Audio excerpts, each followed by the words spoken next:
Alright guys, we're back staring at my engine bay. Now because of the way YouTube works, I need to make this title something that, people can look up and things like that. So if you've read the title, then you probably already know what this video is about, but I'm still going to pretend that you don't. So a lot of you know that I've been testing out the super high pressure fuel pump on my car and trying to find the limits of it with my big turbo setup. So now that I'm done with that, I decided to make a little bit of a change. So if we remove the engine cover, you can see that I now have a Dorch Stage 2 high pressure fuel pump installed. But because I like to be a little bit different and I can't just leave things simple, I did a little more testing as well and also got a Stage 1 high pressure fuel pump.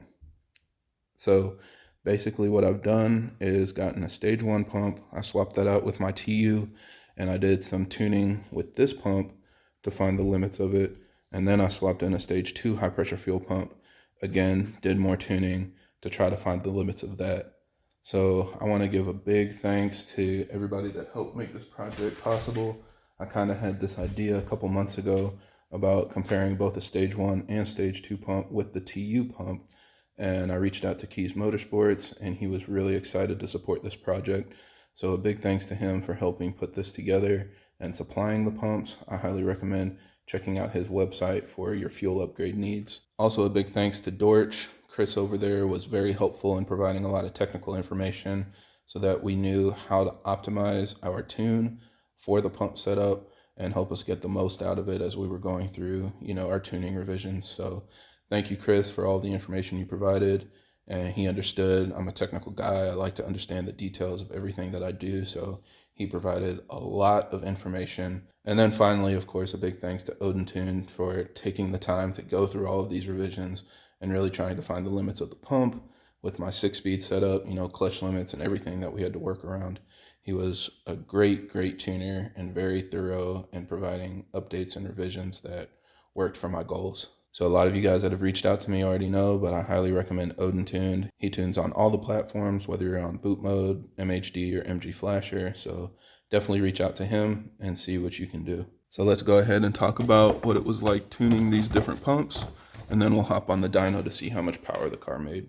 All right, so fast forward about 2 months, and now we've gone through all of our tuning and testing of both fuel pumps.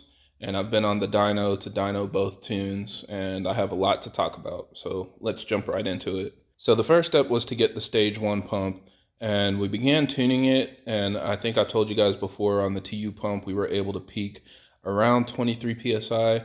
So we began bumping things up with the Dorch Stage 1, and pretty much as soon as we started hitting like 24 to 24.5 PSI, we started seeing fuel rail dips again. So we were able to optimize it a little bit by dropping my ethanol content some more, just so that we could kind of push it to the limit. But we were really surprised to see it hit the limit so quickly. So I reached out to Chris over at Dorch Engineering, and he gave me a lot of technical information regarding why the Dorch Stage 1 pump is not a significant improvement in performance over the TU pump, even though it does flow more when tuned properly. So what he discussed was that the pump is actually flowing at a different volumetric efficiency from the OEM pump and the TU pump. And for those that don't know how volumetric efficiency works, the way I think about it is kind of like if you had a gallon of milk.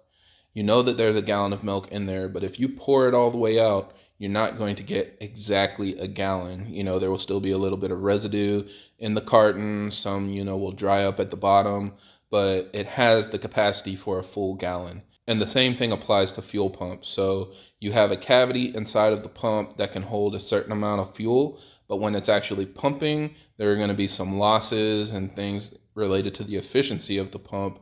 That means you won't get the full flow out of the pump.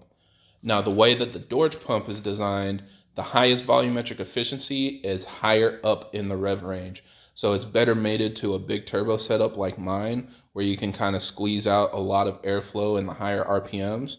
But down low, it has a lower volumetric efficiency than the OEM pumps. So we actually had to limit torque a little bit more and then let it stretch up top in order to get the most out of the fuel pump. So it required a different tuning strategy. We were able to get a little more boost out of it, but it wasn't a significant jump over the TU pump. And I'll talk more about that in another video, as far as people wondering why you would still pick the stage 1 pump over the TU pump, because it does have other benefits. So after that, we jumped into the Dorch stage 2, and that's where things really started moving. We were able to add about 3 to 4 psi, and it was able to make more torque down low and more power up top. So it was kind of like the best of both worlds. I know a lot of people just say get a Dorch stage 2, you won't regret it no matter what. That's the pump to go with. And granted, I don't think it's the best for every single scenario, but it definitely showed out on my setup. I was able to make more power everywhere. It was a noticeable difference. So definitely a significant amount of gains, and I was excited to get that on the dyno and see how much power we made. Now, a lot of you guys know dyno time doesn't always go smoothly, and for me, I've actually had really good luck. You know, the past 3 times I've been on the dyno, I pretty much got on, did my pulls, and went on about my business. But I finally ran into, you know, the typical trials and tribulations with dyno time. So my first time getting on the dyno, the car wasn't making power at all. I think the first time it dynoed like 520 or 530, and it made a lot of torque, but the power just wasn't holding to redline. So I was running logs, which is something that I always highly recommend to anybody doing dyno tuning, or of course just doing dyno pulls to get some data. Make sure that you know how the car is performing on the rollers compared to how it performs on the street.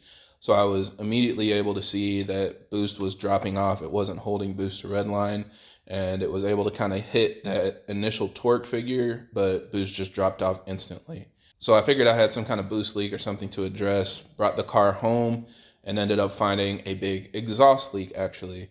And again, this will be another video that I'll discuss more in the future for those of you that are interested. So after replacing the manifold gasket, I did some testing on the road. It was making a lot more boost, and we got on the rollers, and again, it was making, you know, about 27 to 28 psi. It still wasn't quite holding boost the same way that it was before, and it wasn't hitting the same load targets that it was before, but it was definitely making more power and closer to where it should be. So we went ahead and did some pulls, and this is how it went.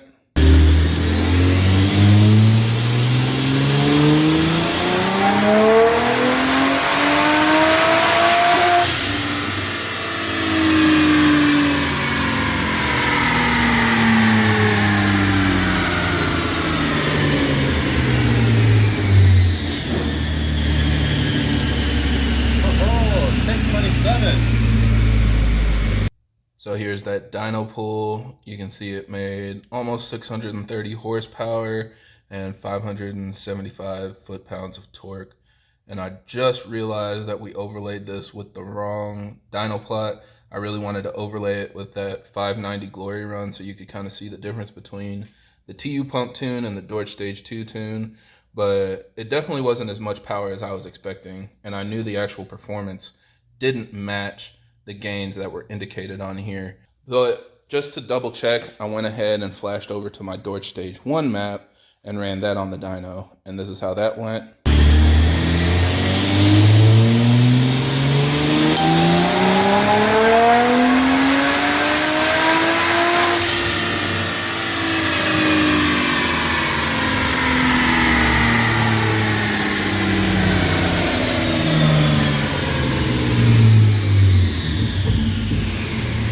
So you can see even that was a little bit lower than expected. Again, the car wasn't hitting the load targets that it normally did when I was doing my initial tuning.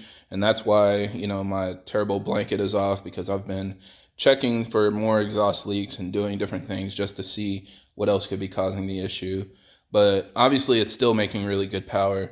And I think in general, the gains speak for themselves, you know, going from the stage 1 map to the stage 2 map, it gained about 50 to 60 horsepower, which is very significant. And I think that the TU pump tune would have dynoed around there, like around 570, maybe 560 to 570. So you can gain about 10 to 20 horsepower with the stage 1 pump, which is what we all agreed was pretty much expected. And then going to the stage 2 pump, you can gain another 50 to 60 horsepower.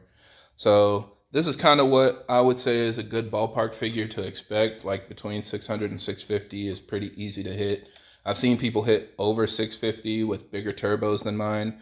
Frankly, we're hitting the turbo limits even without the exhaust leak. But at the end of the day, I think the car is making really good power, and the Dorch stage 2 is definitely a significant improvement over the TU pump or the Dorch Stage 1. So yeah, I hope this video helps. I know it's not the perfect kind of scenario for dynoing and getting good data. I'll definitely keep trying to fix these exhaust leaks that I'm having, and hopefully that'll allow me to get back on the dyno and do some proper pulls and see if it makes, more power. I'll be posting racing videos and draggy times and all of that stuff in the future as well for those that are interested when it's all sealed up and properly dialed in. So thanks again to everybody that's helped me get to this point. I think the next step is to really get this torque curve to flatten out so I can hold even more torque and make even more power up towards redline. So hint, hint. But anyway, thanks again to everybody that's been watching and supporting and everything on all of my videos. We're just gonna keep going from here. So I hope you guys enjoyed the video, and if you have any other questions or comments, leave them down below.